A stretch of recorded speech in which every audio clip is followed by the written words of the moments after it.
ભરૂચ શહેર જિલ્લામાં દુંદાળા દેવ ગણેશજી 10 દિવસના આતિથ્ય માણી અનંત ચતુર્થીના રોજ વિદાય લેનાર છે। ત્યારે શ્રીજી વિસર્જન માટે તંત્ર અને ભક્તો સજ્જ થઈ ચૂક્યા છે। તંત્ર દ્વારા પણ શ્રીજી વિસર્જનને લઈ વિવિધ વિસ્તારોમાં 3 કૃત્રિમ જળકુંડ ઊભા કરવામાં આવ્યા છે, તો કાયદો વ્યવસ્થા જળવાઈ રહે તે માટે સમગ્ર રૂટ પર ચુસ્ત પોલીસ બંદોબસ્ત તૈનાત રહેશે।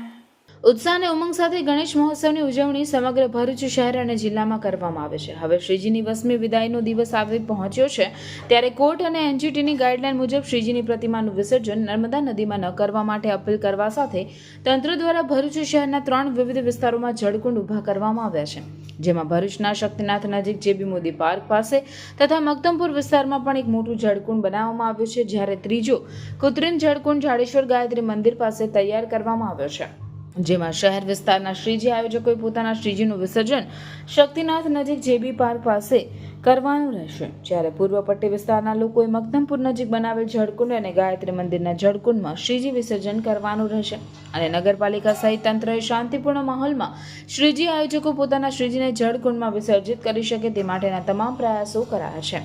ભરૂચ પાલિકાના ફાયર ઓફિસર ચિરાગ ગઢવી આ કૃત્રિમ જળકુંડની મુલાકાત લઈ ગણેશ ભક્તોને કૃત્રિમ જળકુંડમાં જ ગણેશ પ્રતિમાઓના વિસર્જન કરવા તેમજ અજાણ્યા નદી તળાવ જેવી જગ્યાઓ પર ન જવા માટે અપીલ કરી હતી। હાલમાં ગાંધીનગર ખાતે દેગામમાં જે ગોઝારી ઘટના બની છે, ત્યારબાદ હું તમામ લોકોને મારી નમ્ર અપીલ છે કે ગણેશ વિસર્જન માટે સરકારશ્રી દ્વારા બનાવવામાં આવેલા નજીકના જે પણ કૃત્રિમ પવિત્ર જળાશય છે તેમાં જ વિસર્જનનો આગ્રહ રાખવો, તેમજ અજાણી જગ્યા નદી તળાવ કોઈ પણ જગ્યાએ અંદર ઉતરવું ન જોઈએ, તેમજ ગણેશ વિસર્જન માટે જો આપને તરતા નથી આવડતું તો આવી જગ્યાઓએ જવાનું એવોઇડ કરશો। તેમજ ભરૂચ નગરપાલિકાની વાત કરીએ તો હાલમાં 3 અલગ અલગ સ્થળોએ કૃત્રિમ તળાવ બનાવવામાં આવ્યા છે, જેમાં 5 પવિત્ર નદીઓના પાણીથી તેનો અભિષેક કરી સંપૂર્ણ વિધિવત તેને ઓપન રાખવામાં આવશે। તેમજ ભરૂચ શહેરમાં જેબી મોદી પાર્ક ખાતે એક કૃત્રિમ તળાવ બનાવવામાં આવ્યું છે, એક મક્તમપુર ખાતે બનાવવામાં આવ્યું છે અને ગાયત્રી મંદિર ખાતે, તો આપના નજીકના વિસ્તાર મુજબ આપ તેનો ઉપયોગ કરી શકો છો।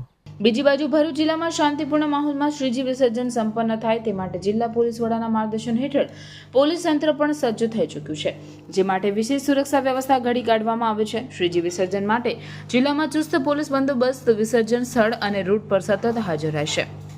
ભરૂચ જિલ્લામાં શાંતિપૂર્ણ માહોલમાં શ્રીજી વિદાયને લઈ તંત્ર અને ભક્તો આયોજનોને અંતિમ ઓપ આપી સજ્જ થઈ ચૂક્યા છે।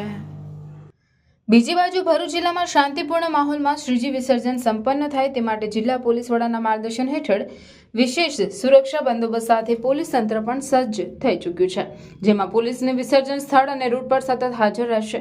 જેમાં ભરૂચ જિલ્લામાં ગણેશ વિસર્જનના દિવસે મંગળવારે 5 ડીવાયએસપી, 35 પીઆઈ, 66 પીએસઆઈ, 1202 પોલીસ જવાનો, 145 એસઆરપી જવાનો, 650 હોમગાર્ડ જ્યારે 1214 જીઆરડી જવાનો ઉપલબ્ધ રહેશે।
છે.